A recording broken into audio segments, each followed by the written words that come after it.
tenemos la misma capacidad que tiene el Estado para responder a esas violaciones. Y incluso los días que nos da la Corte y la Comisión son las mismas que le da el Estado, o sea, porque supuestamente es para asegurar esa paridad de igualdad en para tener la misma oportunidad. Sin embargo, nosotros hemos podido contestar lo que hemos podido contestar. O sea, a veces no contestamos porque no tenemos la capacidad para contestar. No de escribir, sino de conseguirlos o contestar en los tiempos, porque somos organización que trabajamos en la base, en las comunidades, y a veces no hay, o estamos en la comunidad, venció un plazo, cualquier cosa de eso que ocurre en el sistema. A pesar de todo eso, hemos logrado entonces 2 sentencias, como ya les decía, en el sistema interamericano. El caso de Punta Piedra, que lo van a explicar un poquito más, pero el trabajo de la organización, de las comunidades, es que se pueda restituir esos territorios. O sea, el principal problema de lucha en el sistema nuestro es la restitución de esos territorios. Y lo que enfrentamos también como pueblo es que no solamente es el incumplimiento de la sentencia, sino que también cómo en el transcurso de los años de haber hecho la petición, de haber entrado al sistema, cómo las comunidades cada día son más vulnerables. Y que además esas comunidades tienen los terceros, las personas que han invadido las comunidades, van trabajando mejoras, haciendo mejoras en las comunidades, en contubernio con el Estado. O sea, ¿para qué? Porque 20 años, un caso en el sistema interamericano, ¿quién no puede pasar en 20 años? O sea, el caso de Punta Piedra, 20 años para que haya una sentencia. En el caso de Triunfo de la Cruz, 20 años. Hoy llevamos otros 20 años y no hay sentencia en San Juan, ya fuimos a audiencia. Y está el caso de Cayos Cochinos, en Honduras, que tiene más de 20 años y ni siquiera ha sido tornado a la Corte. O sea, todavía está en la comisión. Eso, y no digamos de travesía. El asunto es que todas las comunidades, otras comunidades, nosotros como Garífuna tenemos 46 comunidades en Honduras. Casi todas esas comunidades están viviendo lo mismo. Entonces tendríamos 46 casos en el sistema interamericano en los próximos años. Eso para nosotros es lamentable porque dejamos los países y nos venimos al sistema interamericano para buscar una sola cosa: justicia. Eso no ha sido servido. O sea, la justicia no ha llegado todavía. ¿Y eso qué genera? Impunidad.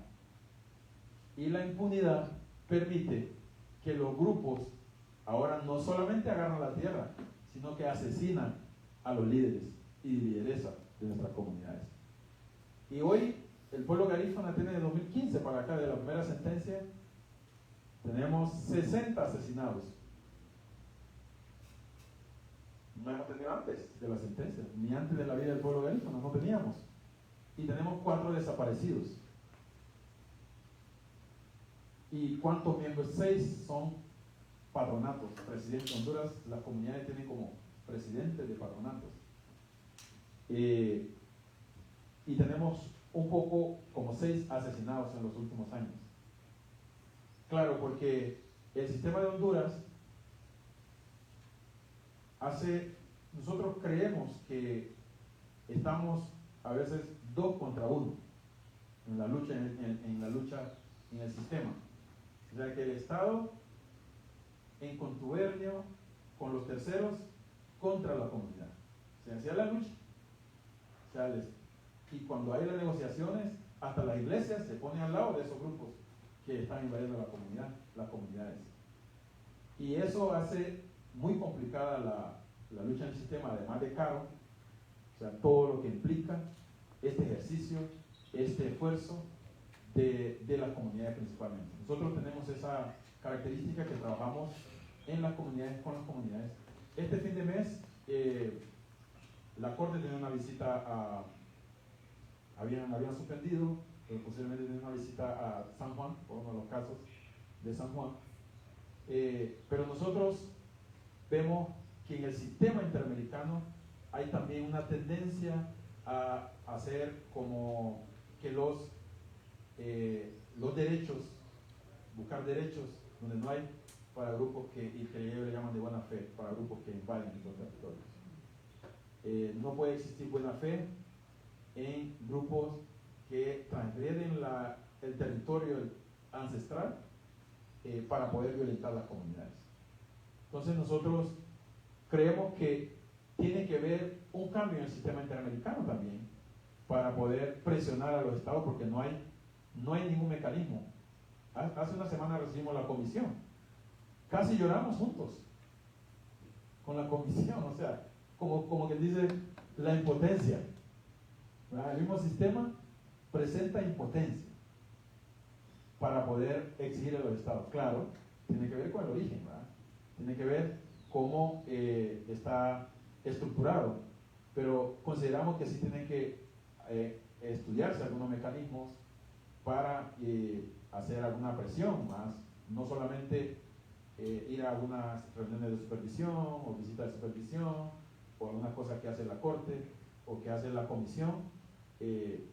Pues en esta última visita la Comisión se reunió con la comunidad de garífunas y nosotros nos abrazamos, pues prácticamente ya no tenemos más que hacer, o sea, y eso es lamentable y es triste, y creo que es una esperanza todavía el sistema. Nosotros creemos, pero que tiene que ofrecer algo diferente a todos esos años atrás.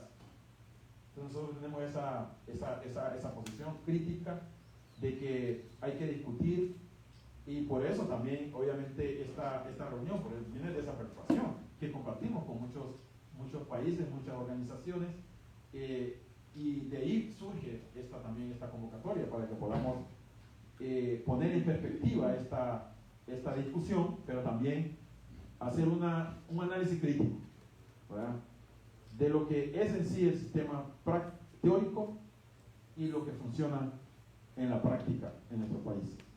Ahí lo voy a dejar. Muchas gracias.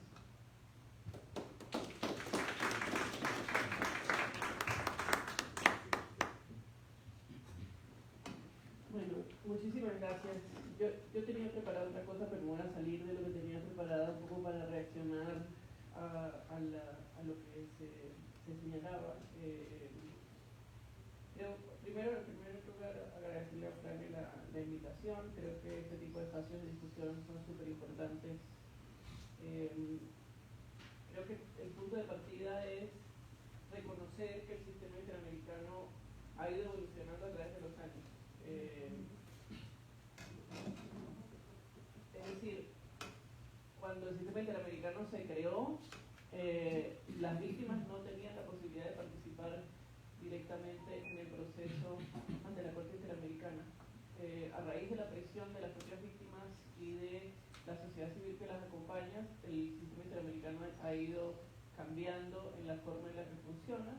En el año 2000, por ejemplo, es la primera vez en que las víctimas pueden participar en el proceso ante la Corte Interamericana, y voy a concentrarme principalmente en los procesos ante la Corte, porque entiendo que el foco principal de la discusión es el cumplimiento de las sentencias.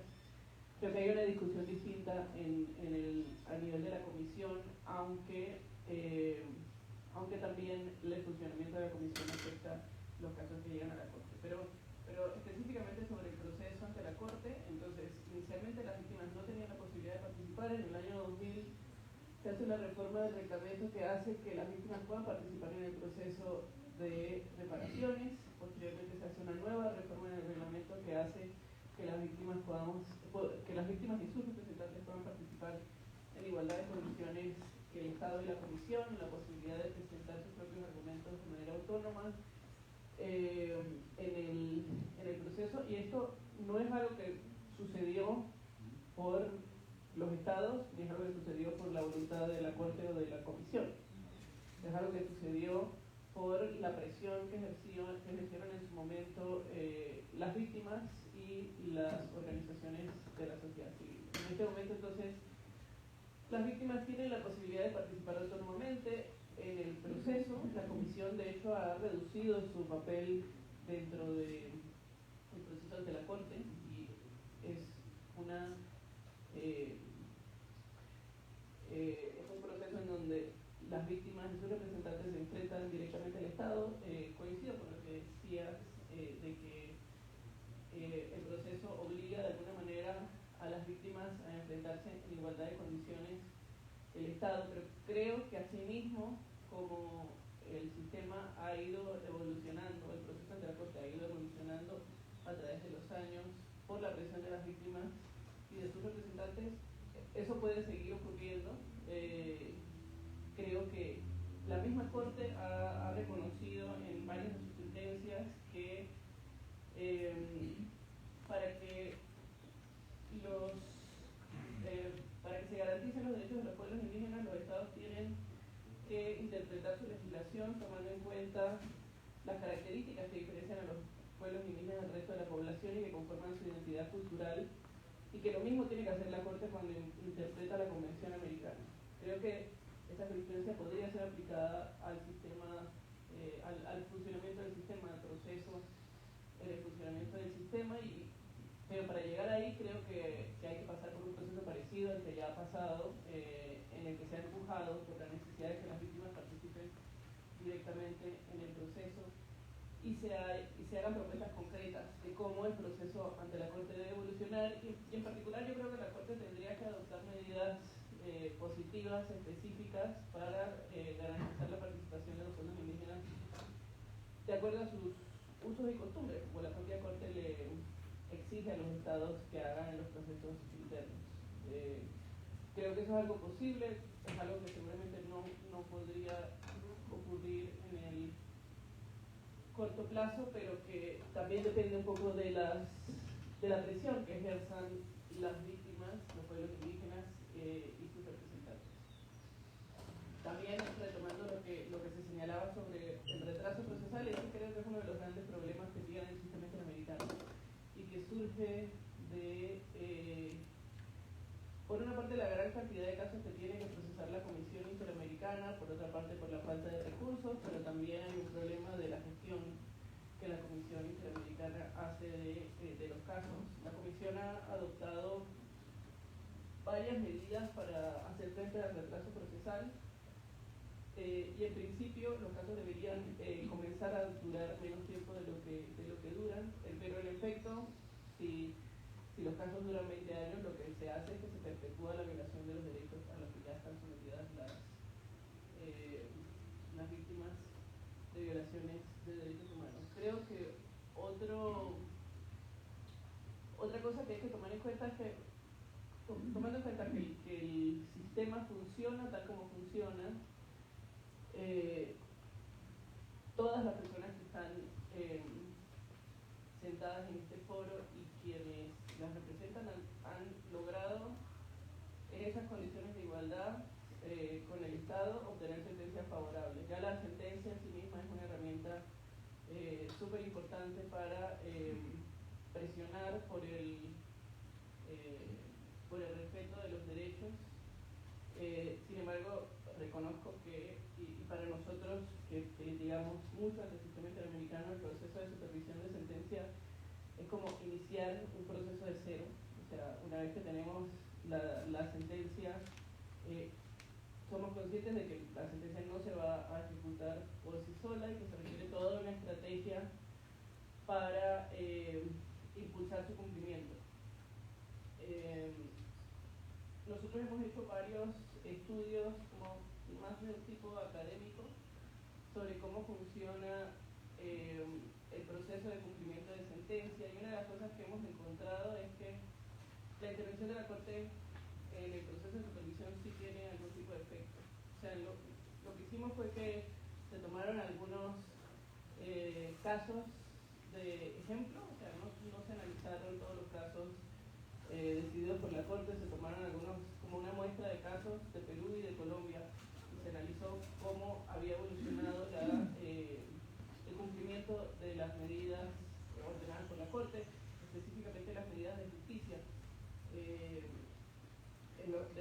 sobre todo en procesos penales.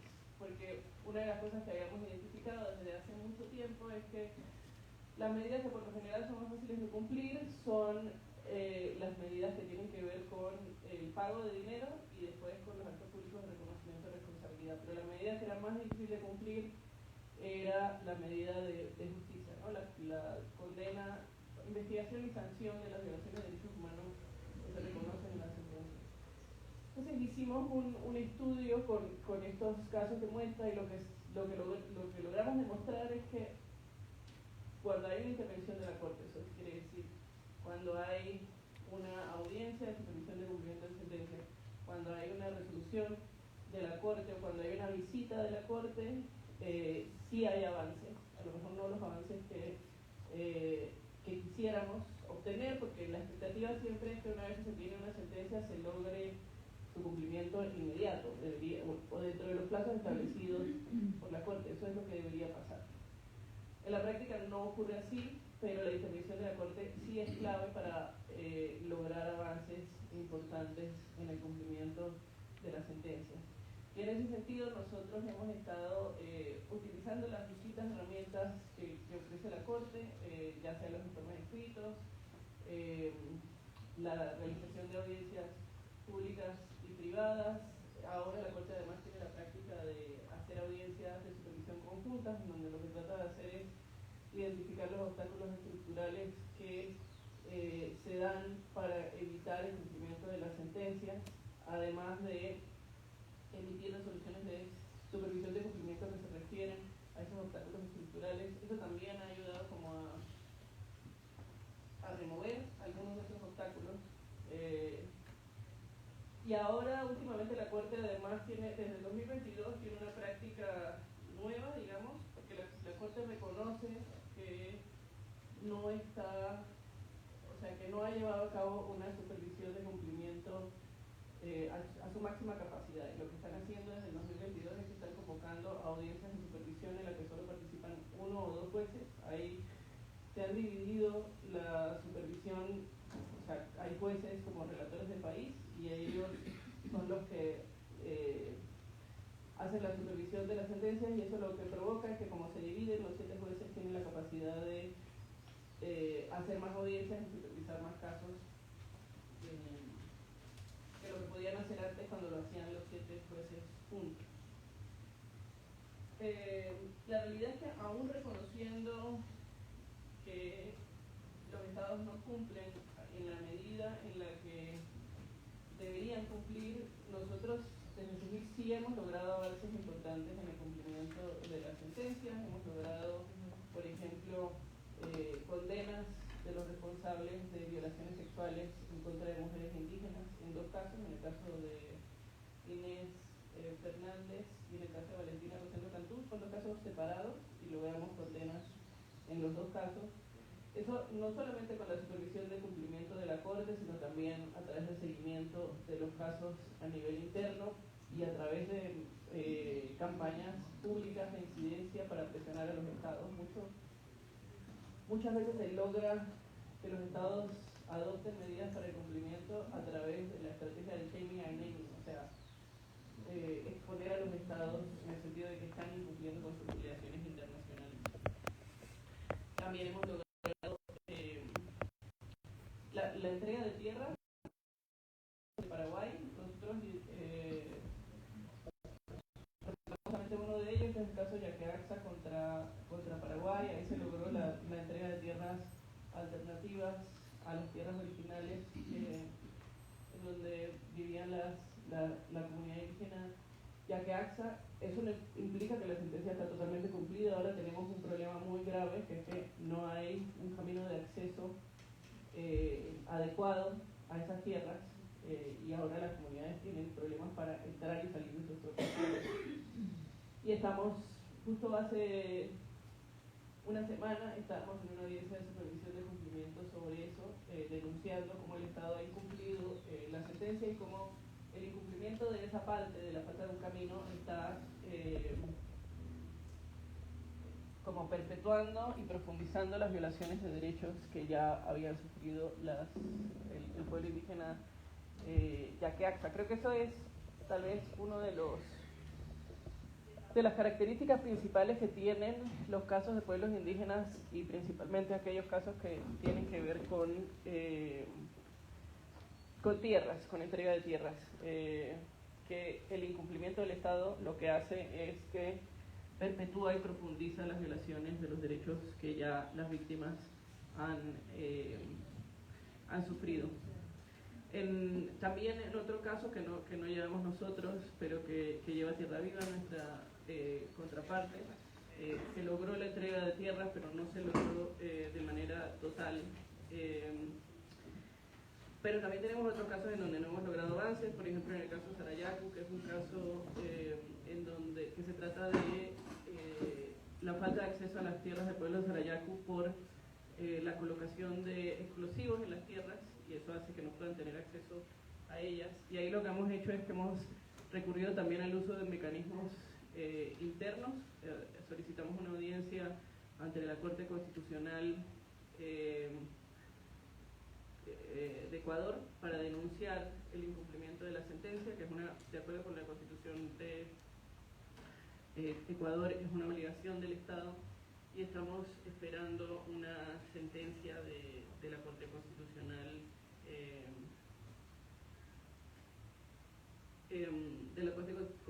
ecuatoriana. Y creo que otro aspecto súper importante en el cumplimiento de las sentencias es la posibilidad de diálogo con el Estado, ¿no? Hay, digamos, circunstancias políticas que nos llevan a poder avanzar más en el cumplimiento de algunas sentencias en un momento determinado y en otro no. Para poner un ejemplo de un caso que no es de pueblos indígenas, pero que nosotros litigamos en el caso de la masacre de Mozote, que litigamos en el 2012, se ordenaba la derogatoria de la ley de amnistía, que impedía que se juzgaran y sancionaran a las personas involucradas en las graves violaciones de derechos humanos durante el conflicto armado salvadoreño.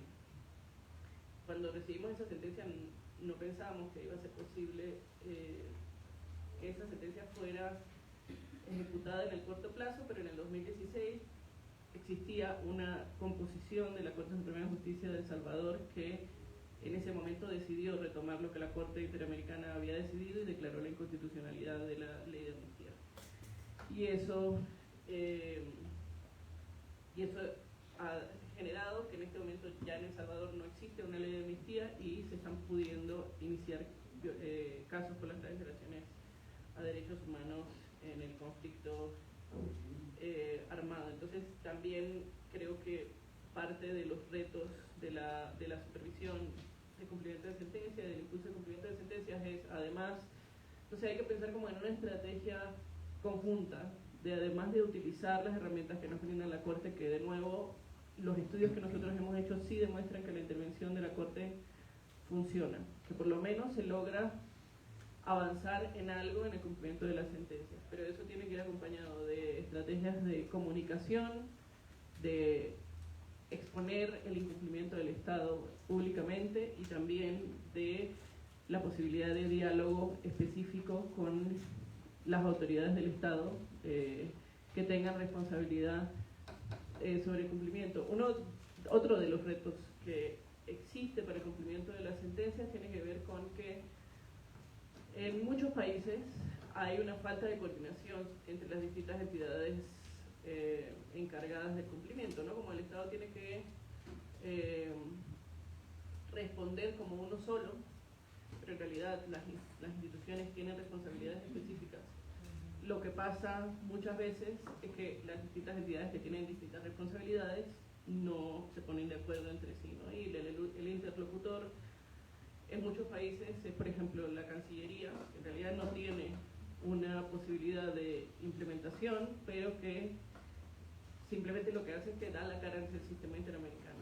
Y entonces ahí hay que pensar en las estrategias de con cuáles actores al interior del Estado te comunicas. O sea, no necesariamente a través de la Cancillería, sino a través de las instituciones directamente encargadas del cumplimiento. Y ahí algo que ha funcionado en algunos estados es la creación de, y eso también ha sido mucho por el impulso de la sociedad civil, es la creación de mecanismos para darle seguimiento al cumplimiento de las sentencias. En Panamá, por ejemplo, hay una comisión interinstitucional para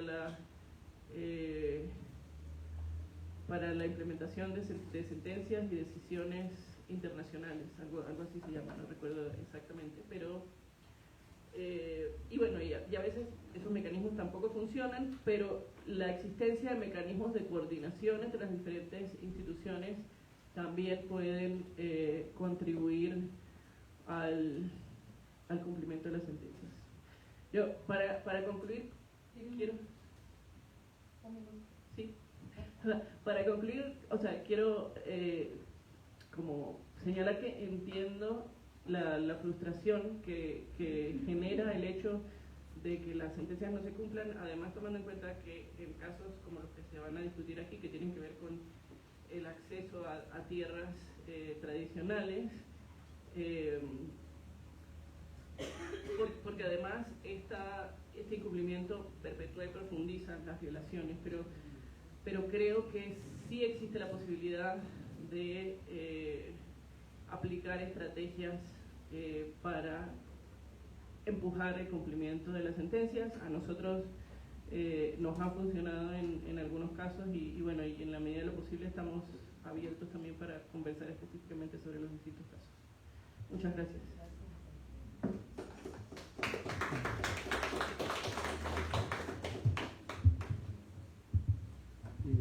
Bueno, muy buenos días nuevamente.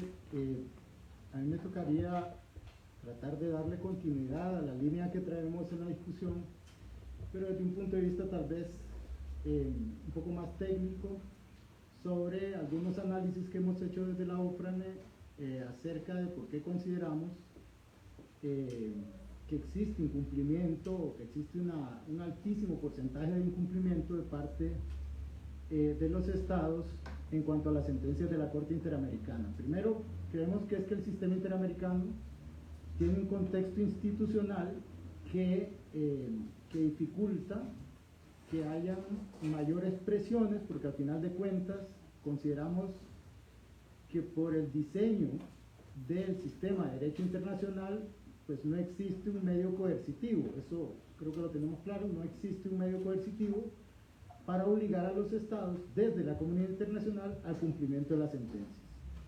Pero al final de cuentas, parecido a lo que pasó con el apartheid, pues solo se va a lograr el cumplimiento de estas sentencias desde una presión, no solo, bueno, en este caso, como lo decía la compañera, desde la sociedad civil, desde los mismos pueblos, en el derecho interno y a nivel del sistema interamericano, pero sí consideramos que el contexto que cruza el sistema interamericano como ente de derecho internacional, pues está condicionado por algunas situaciones que impiden ejercer esas presiones. Una de ellas es pues el financiamiento del sistema interamericano, pues todos sabemos que en su gran mayoría depende de estados que promueven un modelo de desarrollo que es el que genera violaciones a derechos humanos. Entonces, ¿cómo vamos a conseguir una presión con los informes que se publican en la Comisión Interamericana, el famoso capítulo 4 creo que es, en el que aparecen estos estados violadores de derechos humanos? ¿Cómo vamos a conseguir presiones evidenciándolos ante la comunidad internacional si esa comunidad internacional o ese sistema interamericano está financiado por países que promueven este modelo de desarrollo? Esto quizás es algo muy macro, pero bueno, hay otros temas como la crisis institucional que ha vivido la Comisión Interamericana últimamente y la misma OEA al grado de novelesca, ¿verdad? Cuestiones vergonzosas que dan vergüenza ajena en el personal de la Corte, en los mecanismos de elección de los comisionados, que consideramos que es una crisis institucional del mismo sistema interamericano. Es decir, desde adentro hay una crisis importante que debemos valorar a la hora de analizar el tema. En cuanto a la mora de los procesos en el sistema interamericano, en especial en la comisión, tenemos claro que la Corte sí le da mayor celeridad a sus trámites, pero la Comisión Interamericana pues se ha pegado mucho. Consideramos que desde las experiencias del derecho interno de algunos estados se puede agilizar estos casos, sobre todo atendiendo a la gravedad de los casos de los pueblos indígenas. Es decir, estamos hablando que en materia de pueblos indígenas la falta de acceso al territorio genera violaciones masivas, ¿verdad? Pérdida de culturas, eventual pérdida para siempre de culturas indígenas, y esto pareciera que no es un tema que se ha tomado en cuenta, como decía doña Gisela, a partir de las prácticas del sistema interamericano. Es decir, no han incorporado del todo, no han visto cómo incorporar ese derecho consuetudinario, esa práctica, esa especificidad de los derechos de los pueblos indígenas dentro del sistema.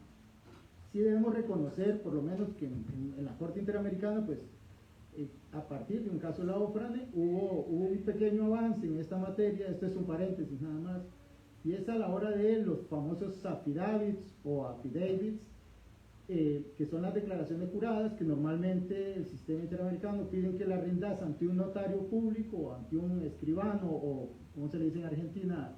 Notario. Sí, notario, escribano creo que es. En el caso de Punta Piedra, la Corte admitió que se rindiera ante autoridad tradicional el affidavit. Eso nos parece que fue un avance y una incorporación en el sistema interamericano de derecho consuetudinario, una práctica importante. Pues bueno, cierro paréntesis. Continuamos con algunos elementos que consideramos que imposibilitan el cumplimiento de esta sentencia. Y esto sí ya va con algunas, ya van algunos temas específicos, mucho más técnicos, en cuanto a las sentencias de la Corte Interamericana. Bueno, decíamos esa ausencia de coercitividad. No existe un mecanismo coercitivo porque el derecho internacional no lo admite, ni en los peores casos, ni en los casos más graves, por la forma en cómo está organizado, y entonces dependemos de la exclusiva voluntad de los estados. Es decir, estos avances que nos relatan de SEGIL realmente son a partir de un trabajo de la Corte, a partir de un trabajo de las víctimas, de los representantes, pero al final dependieron de la voluntad de los estados. Entonces, esto nos lleva a encontrar, pues, principalmente dentro de los estados, a ese mayor obstáculo para el cumplimiento de esta sentencia. Y en los estados, entonces, encontramos, en la mayoría, problemas estructurales y sistemáticos, como la ausencia de carrera judicial. Recordemos que una gran parte de los puntos resolutivos de las sentencias de la Corte Interamericana tienen que ver con temas de acceso a la justicia, de investigación y sanción de delitos. Entonces, al no haber carrera judicial, esto como un tema estructural o sistemático, pues nos encontramos como operadores de justicia completamente ignorantes del sistema. Recordemos que a partir de la Segunda Guerra Mundial, el Sistema Universal de Derechos Humanos tenía un componente principal que era la promoción de los derechos humanos. Nos parece que el sistema podría hacer un poco más de promoción, un poco más de capacitaciones a los operadores de justicia. ¿Qué pasa si capacitamos jueces con el actual gobierno? Bueno, al venir un nuevo gobierno, se va toda esos operadores de justicia, no existe carrera judicial en la mayoría de los estados, y entonces pues esa capacitación se perdió, esa promoción se perdió. Pero además es que se deja esa formación para operadores de justicia. Ya mencionaban que en nuestro caso, en mi caso específico, yo he litigado en el derecho interno costarricense y en el caso costarricense, uno ve que la educación en materia de derechos humanos empieza desde la escuela, ¿verdad? Es parte de las dinámicas escolares, es parte de las dinámicas en el colegio. En la universidad pues ya se llega prácticamente con un amplio conocimiento en materia de derechos humanos a partir de diferentes estructuras. En el resto de los estados, tristemente, pareciera que la formación o esta promoción de derechos humanos se da exclusivamente en materia de operadores de justicia. Entonces, estos son temas estructurales internos de los estados que consideramos que condicionan o justifican esta ausencia de cumplimiento de sentencia. Más gravemente, en materia de pueblos indígenas, la jurisprudencia es relativamente reciente en materia de derechos de pueblos indígenas, entonces todavía estamos más atrasados en esa promoción de estos derechos de pueblos indígenas. Todavía tenemos mucha discriminación y mucha interpretación en derecho interno sobre el derecho de igualdad. Se interpreta el derecho de igualdad en esa línea de que todos somos iguales, una sociedad homogénea, un solo idioma, y a eso se le llama derecho de igualdad, cuando sabemos que ya en materia de derechos humanos, pues este derecho de igualdad es igualdad entre iguales, ¿verdad? No entre desiguales. Entonces son temas que nos parecen que a partir de lo interno de los estados van a dificultar mucho el cumplimiento de la sentencia. El otro tema es la debilidad institucional para investigar y sancionar estas violaciones. Nos encontramos con, por ejemplo, y hay casos de casos, hay países con mayor o menor cumplimiento, pero por ejemplo en el caso de Honduras nos encontramos con un estado fallido, ¿verdad? Eso es literalmente un estado fallido. Desde antes del golpe de estado del año 2009 y se ha perpetuado ese golpe de estado. Llega un gobierno que se presume progresista, pero continúa con las mismas prácticas y con los mismos vicios de estado fallido, oponen como excepción para el cumplimiento, y esto nos parece especialmente grave porque la Corte Interamericana pareciera estarles dando pelota, como decimos en Costa Rica. Y es que los estados están empezando a oponer la excepción de imposibilidad material de cumplimiento de sentencia. Es decir, yo no puedo cumplirle con el territorio, pero lo puedo indemnizar. Y está reduciéndose, y esto es algo que nos preocupa desde la OFRANE, que gran parte de las sentencias de la Corte Interamericana se reducen al tema económico. Te indemnizo y decir que ya cumplimos la sentencia y consideramos que se cumplió la sentencia.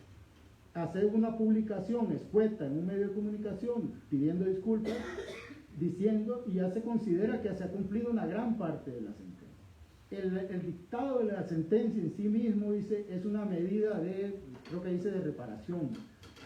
Nosotros consideramos que mientras no hayan pasos efectivos para atacar las causas de esas violaciones, que en el caso de pueblos indígenas, estas causas es el territorio, es el tema territorial, principalmente, pues que nos den una platilla por ahí, como se dice en Costa Rica, o que nos den una publicación en el periódico, creo que hasta mal cae. Entonces, no está yo creo que ya no puede sostenerse esa premisa de que la sentencia en sí sola es una medida de reparación, porque es una sentencia que se va a ver muy bonita enmarcada en una pared, pero que no se va a poder efectivizar. Entonces, desde la OFRANE vemos este tipo de interpretación. Un tema más técnico, y aquí es una cuestión, una locura la que voy a decir, y es un tema de interpretación jurídica, y es que nos parece interesante la interpretación jurídica de lo que es el derecho ancestral, de lo que es un pueblo indígena como pueblo anterior a la colonia, que ha sobrevivido, así lo ha dicho la Corte Interamericana, pero a la hora de poder confrontar derechos de terceros, no indígenas, con indígenas, entonces el derecho ancestral se toma a partir de la firma del tratado. Este es un tema que a nosotros nos parece un poco loco, porque sí nos consideran pueblo indígena por ser previo a la colonia, pero para tutelar nuestros derechos va a ser a partir de la firma del convenio. Entonces aparece el tema de los terceros. Este es uno de los temas que más nos convoca al evento, y es las interpretaciones y las prácticas de la Corte Interamericana en materia de terceros. Bueno, sabemos que hay un estándar y hay un test para poder confrontar, para poder aplicar cuando se confrontan derechos de terceros, no indígenas, frente a indígenas, cuando hay no indígenas dentro de los territorios de los pueblos. Bueno, aquí nos hemos encontrado una cantidad de temas interesantísimos desde el punto de vista técnico, y es que la Corte le está dando legitimación procesal, lo que en derecho internacional le denominamos locus standi, le da legitimación procesal a los terceros y se los da en una etapa tardía. Es decir, el pueblo indígena tiene que irse 20 años a la Comisión Interamericana, bueno, a votar el derecho interno, a la Comisión Interamericana, a la Corte Interamericana, y antes de terminar el proceso, la Corte empieza a recibir escritos y a darle trámite a escritos de terceros que no habían participado en el proceso, no tenían una legitimación procesal. Eso lo hemos encontrado en los casos, no sabemos si en los de ustedes, vamos a compartir las experiencias, pero nos hemos encontrado con que se empieza a dar trámite a escritos, ¿verdad? Y se nos dice, se le da un traslado de hasta tal fecha para que se pronuncie sobre lo que dijo el Consejo Hondureño de la Empresa Privada, un ente golpista en Honduras, fue un ente que generó el golpe de Estado. Y luego viene y dice, vamos a hacer una diligencia in situ, vamos a hacer una inspección in situ, y nos vamos a reunir con los garífunas, con el Estado, con los terceros, con el Consejo Hondureño de la Empresa Privada, y les empieza a dar legitimación dentro del proceso. En este contexto, disculpen si me estoy robando tiempo, pero en este contexto tuvimos ya una sentencia en la que se rompió el concepto mismo de pueblo indígena. Hubo una sentencia que a lo que nosotros le denominamos el voto Sierra, porque es un voto separado del juez Sierra Porto, en el que dice que dentro del territorio indígena se va a reconocen que hay un territorio, una gran rueda, pero adentro hay rueditas de derechos de terceros. Entonces dice que debe reconocerse este derecho, esta rueda grande, ¿verdad?, en partes. Vamos a separarlo, vamos a atomizarlo, porque hay que respetar estos derechos de terceros, ¿verdad? Resulta que se rompe el principio de continuidad territorial, que es elemento objetivo para definir el pueblo indígena y el territorio. Entonces, este voto, Sierra Porto, es el voto que sostiene que hay que hacer diligencias in situ para reunirse con los empresarios, porque con los que se reúne el doctor Sierra Porto es con los empresarios, y luego en las sentencias aparece tutelados estos derechos. Rompemos el principio de continuidad territorial, es decir, esta rueda de territorio ya no va a ser así, va a ser en pedacitos. Y eso es lo que la sentencia reconoce. En el caso de Triunfo La Cruz, eso es lo que reconoce. Claro, deja por ahí sin perjuicio de los reclamos en el derecho interno que pueda hacer la víctima. Bueno, esto nos preocupa.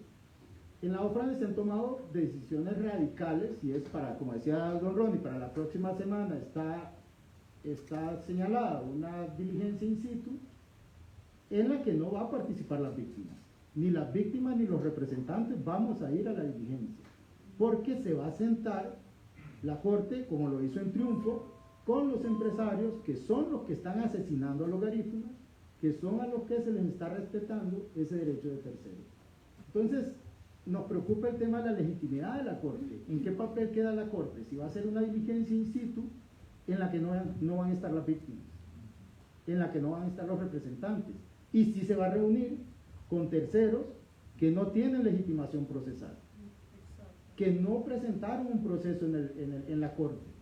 Entonces nos preocupa, ¿qué papel va a tener la Corte? ¿Cómo va a poder sostener esta diligencia in situ en la que no aparezcan las víctimas? Sabemos que son medidas que no son muy populares en este tipo de procesos, porque aquí reina la diplomacia, pero desde la OFRANE es parte de nuestra visión.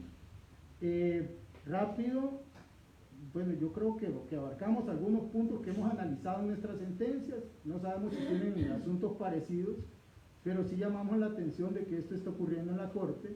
Consideramos que no. Un último punto. Analizar los casos, caso por caso, cuando hay continuidad territorial. Es decir, la Corte Interamericana espera que vos presentes, cuando hay un pueblo que tiene continuidad territorial en toda la costa de tu país, la Corte pretende que le presente, y la Comisión, que le presentes comunidad por comunidad del caso, cuando el pueblo es uno solo. Bueno, ya en un caso presentamos 3, 4 comunidades acumuladas y la Corte y la Comisión las desacumuló. Cada una va a ser un caso. Bueno, entonces hay que pelear 20 años por cada caso. Este es un tema. Y lo otro es que no se aprovechan herramientas que están en el derecho interno de los estados. Por ejemplo, hay una herramienta que creo que podría estar en algo, creo que en Colombia está, es la adaptación de jurisprudencia a terceros. O sea, ¿por qué tener que ir a presentar un caso desde cero para el mismo pueblo garífuna, que ya tiene 2 sentencias, va a tener 3, pero hay 55 comunidades más que viven la misma problemática, pero la Corte va a pedirte y la Comisión te va a pedir, tenés que presentarme un caso por cada comunidad? ¿Por qué no adaptar estas 3 jurisprudencias a uno solo? Eso se llama en el derecho interno de algunos países adaptación de jurisprudencia a terceros, pero estas son cosas que probablemente son, si no pecado, delito en el contexto jurídico, ¿verdad? Estoy quizá diciendo cosas bárbaras. Entonces, eso era como para dejar hecho un marco de lo que podría ser este evento, y agradecerles nuevamente la atención. Muchísimas gracias. Bueno, es muy valioso tener aquí compañeros, compañeros, que conocen de cerca y de adentro el sistema, ¿verdad? Porque a veces allá en las comunidades, en el país, en las regiones, escucha muchas cosas y luego dice, bueno, pero ¿cómo funciona realmente? Entonces lo que nos ha dicho tanto Gisela como Cristian ellos están trabajando aquí en el corazón del asunto, en el estómago por lo menos, aunque el corazón está en las comunidades, y es muy importante tener esta mirada crítica, ¿verdad? Y también para ver las posibilidades. De hecho, como decía Ronnie, estamos aquí porque las leyes, el derecho interno en nuestros países no nos sirven, ¿verdad? Pero también tenemos que tener mucha claridad de lo que sí se puede y lo que no, ¿verdad? Lo que ahora mencionaban, esta idea de que ahora los invasores de los pueblos tienen una voz legitimada frente a la Corte o a los mecanismos, a los estados siempre la han tenido, es muy grave, ¿no? Es gravísimo porque sabemos que de hecho lo tienen, por eso es que nuestros pueblos están en la crisis en que están, pero que ahora lo tengan también a nivel de estos mecanismos es muy severo. Entonces, no sé si alguna persona quiere preguntar o comentar algo. Ajá. Lamentamos mucho que en el caso de los compañeros de Surinam, esto fue como todo tan rápido, yo no sé si habría alguna manera, bueno, de abreviar imposible, pero estamos aquí porque tenemos problemáticas comunes, y sobre todo tenemos luchas comunes.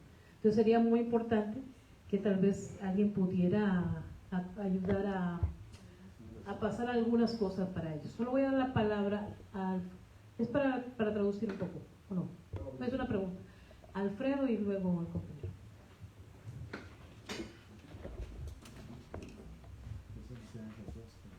Sí, miren, la verdad es que este tema es bastante profundo y tiene que ver con la vida de los pueblos. Y como yo soy parte del pueblo y tengo algunas cosas que comentaron ahí los abogados que las hemos vivido, pero en carne propia, ¿verdad? Por ejemplo, las visitas in situ de la Corte depende mucho de quién es el juez encargado, ¿verdad? Nosotros tuvimos la visita de la Corte en Triunfo de la Cruz y era el juez Humberto Porto, ¿verdad? Pero Humberto Porto, todo lo que acaba de mencionar el abogado al final, para nosotros es una cosa que funciona en la realidad, desgraciadamente, ¿verdad? La visita era por todo el día. Hicimos la mañana, pero a mí me pareció extraño que Porto coordinaba con una organización ambientalista en nuestra comunidad que se llama Prolánzate, que es enemiga de la comunidad, está más ligada a la municipalidad, ¿verdad?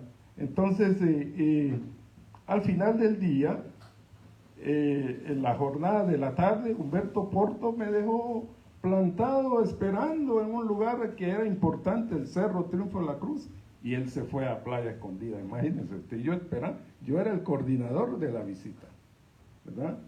Y Miriam se quejó, me dice, hay que reportar ese sinvergüenza, que no sé qué, pero tampoco podemos ser muy confrontativos con ellos porque ellos son la autoridad. Pero investigamos quién es el personaje del juez Humberto Porto. Humberto Porto llega por recomendaciones del presidente Uribe. Nosotros sabemos quién es el presidente Uribe, si hay algunos colombianos aquí, pues, pero sí investigamos cuál es la actitud de estas personas, porque él me declaró a mí, Alfredo, esto se parece al lugar donde yo vivo, me dice, ¿verdad? Se decía sobre el Triunfo de la Cruz, exactamente, ¿verdad? Y yo escuchaba algunos comentarios entre ellos que, pero qué raro esto, ¿verdad? Entonces, por la tarde nos dejaron por fuera porque se metieron unos abogados de tela, que ahí es donde se quedó la corte, y ahí se hicieron los lobbies con la fuerza viva de la municipalidad de Tela. Nosotros nos quejamos después, pero fue como una denuncia que se quedó así. Es difícil denunciar a un juez de la corte, no es fácil, pero los resultados exactamente, Callejas, abogado, justamente eso es. Ahora, ¿qué tenemos? Personas desaparecidas, un agravamiento de la situación en nuestras comunidades, producto de estas actitudes. Por eso es importante para nosotros dejar bien claro esta parte, esta última exposición del abogado, porque es cierto, no es nada inventado, es para los hermanos que no se han cumplido estas sentencias, hay que tener mucho cuidado con estas visitas. A mí me parece que Humberto Porto fue allá con recomendaciones expresas.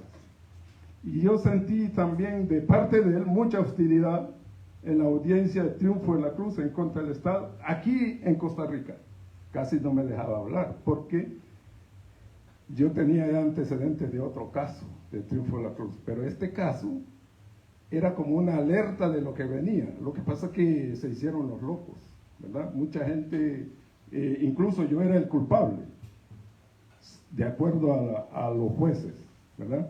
Entonces, al final el resultado es esto que tenemos ahora, que es como el resultado de una política en contra de los intereses de los pueblos y un fuerte conflicto de intereses que viene desde la Corte, pasa por la Comisión y termina en los pueblos, que está coordinado por sinvergüenzas y narcotraficantes, ¿verdad?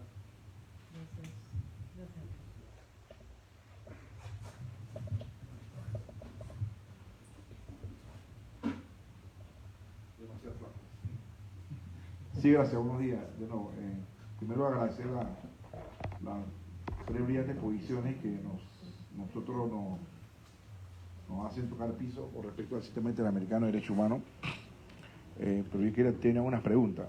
A mí me ha tocado a nivel internacional negociar las declaraciones. Yo me tocó entrar en la negociación de la Declaración de Naciones Unidas en Ginebra y su aprobación en Nueva York. Cada uno de los aspectos de la declaración nosotros estuvimos en los textos internacionales y también de la declaración americana. 17 años de mi vida en Washington, D.C., tratando un poco de que la OEA, que es el sistema interamericano, aprobara la Declaración Americana de Derechos de los Pueblos Indígenas, precisamente para que el sistema interamericano interpretara estas normas que ya son normas de derecho internacional.